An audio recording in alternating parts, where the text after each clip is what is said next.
Ça y est, on sort de Mercure en rétrograde.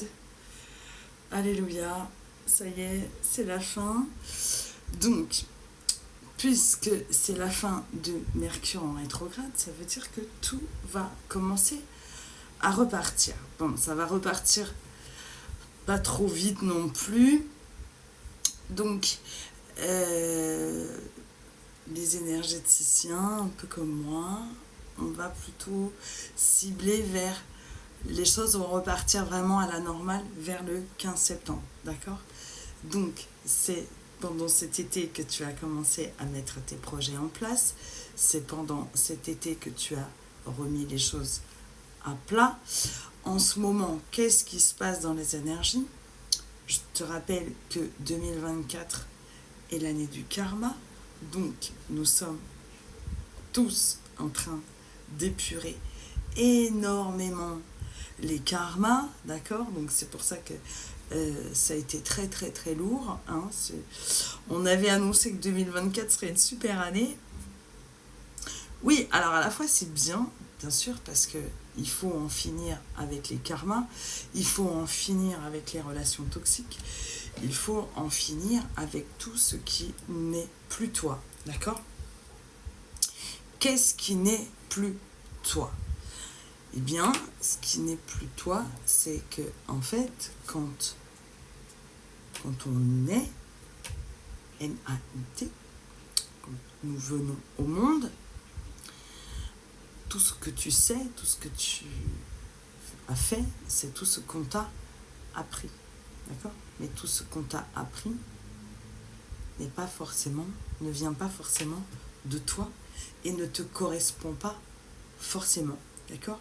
Et donc, c'est bien pour cela qu'à un moment, tu vas, en fait, ce qu'on appelle avoir un éveil spirituel, c'est-à-dire que c'est ton âme qui va s'éveiller et qui va vouloir prendre sa place et faire les choses comme toi tu les ressens et comme toi tu en as envie, d'accord? Et donc tout ton système va se transformer. C'est pour ça qu'il y a des gens à un certain moment, eh bien ils avaient un super boulot, ils avaient une très belle maison, ils avaient une vie assez confortable et puis d'un coup on plaque tout, on vend la baraque, on démissionne, on achète un bateau, on achète, je sais pas, une caravane, un camping-car, tout ce que tu veux, et on décide de faire le tour du monde, ou on décide d'aller élever des chèvres dans le Larzac. En fait, c'est ton âme qui reprend le dessus, d'accord, par rapport à ce que tu as... par rapport à comment tu as été construit à ta naissance, en fait. Puisque tu étais comme ça, puisque ta famille a été comme ça, par exemple, si ta famille est catholique, hein, je prends un exemple, hein, je n'ai rien contre aucune religion, et bien, si tes parents étaient catholiques, eh bien, tu vas avoir eu plus tendance à baigner dans le milieu catholique. Mais par exemple, si tu étais né dans une famille tout autre, tu aurais eu une toute autre vision et façon de voir les choses et de te construire, tu vois. Ta structure serait complètement différente. Voilà. Donc, ça va, en fait, complètement influencer ta personne, d'accord? Mais pas ton âme. Voilà. Ton âme, elle reste intègre. Elle est toujours la même. Voilà. Donc, oui, il y avait, je me rappelle avant les vacances, quelqu'un qui m'avait demandé de parler de la mémoire cellulaire. Qu'est-ce que la mémoire cellulaire? Super important de le comprendre. Nous sommes un corps. Nous sommes une âme incarnée dans un corps. D'accord?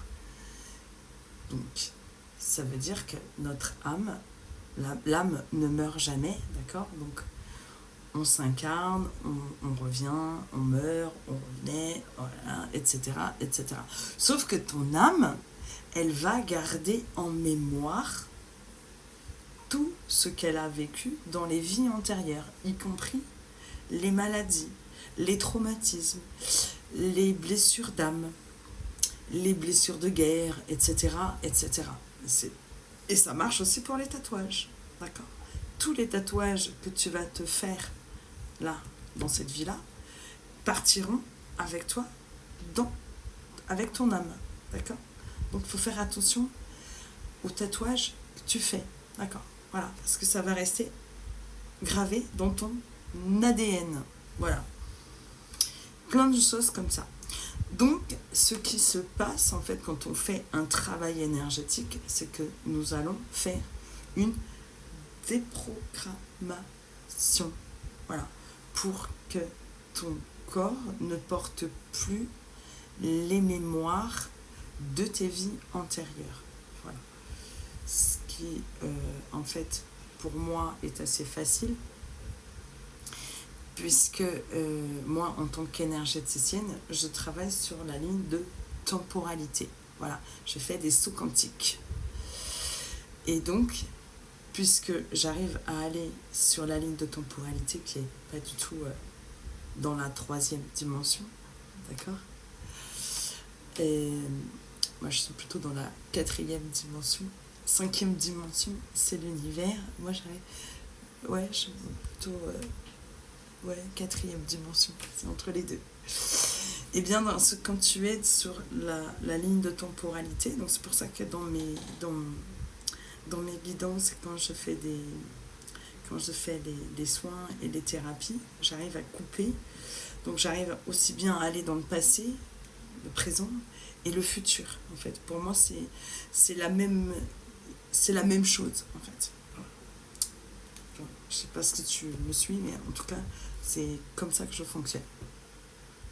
Donc c'est intéressant d'aller retourner dans tes vies antérieures pour aller voir, en fait, qu'est-ce qui bloque à aujourd'hui dans ton présent, pour que ça puisse aller débloquer ce qui doit t'arriver dans le futur. Voilà, d'accord? Déjà, ça c'était quelque chose que je voulais t'expliquer. Ensuite, je voulais te montrer quelque chose. C'est-à-dire que souvent vous me demandez, pour purifier la maison, en fait il n'y a pas besoin d'avoir de la sauge, ni du palo santo, ni quoi que ce soit. Tu prends des feuilles de laurier, d'accord? Tu prends des feuilles de laurier. Alors, ce que tu fais, c'est que tu prends la feuille et tu la brûles et tu purifies la maison avec du laurier. Ça marche très très bien. Ensuite, ce que tu fais, moi ce que je fais, c'est que je me fais des fioles. D'accord? Donc, selon ce que tu veux demander dans ta fiole, donc tu vas y mettre du sel, des cristaux. Bon, moi là j'ai mis de la lavande et j'ai mis une clé. J'ai mis une clé parce que j'ai fait une demande à l'univers. D'accord? Et ensuite, en dessous de ta fiole, tu vas y mettre un petit mot en écrivant dessus ce que tu veux demander à l'univers. Voilà, moi je fais comme ça. D'accord? Voilà. Ensuite, ce que j'aime bien faire aussi, c'est que je brûle de la cannelle. Voilà. Et comme ça aussi, ça nettoie aussi la maison, ça coupe aussi avec tout ce qui est un petit peu toxique, karmique, etc. Ensuite, une chose qui est très bien et que je conseille beaucoup, c'est de mettre du gros sel en dessous de ton paillasson. Ça va protéger les énergies de ta maison. D'accord?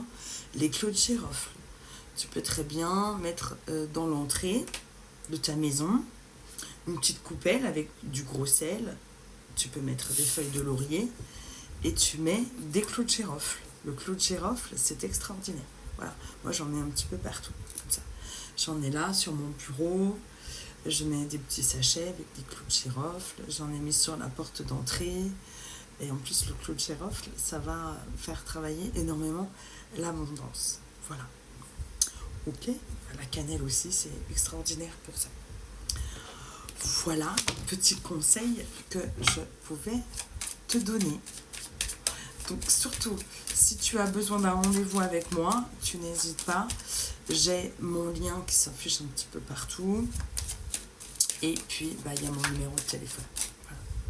Gros bisous.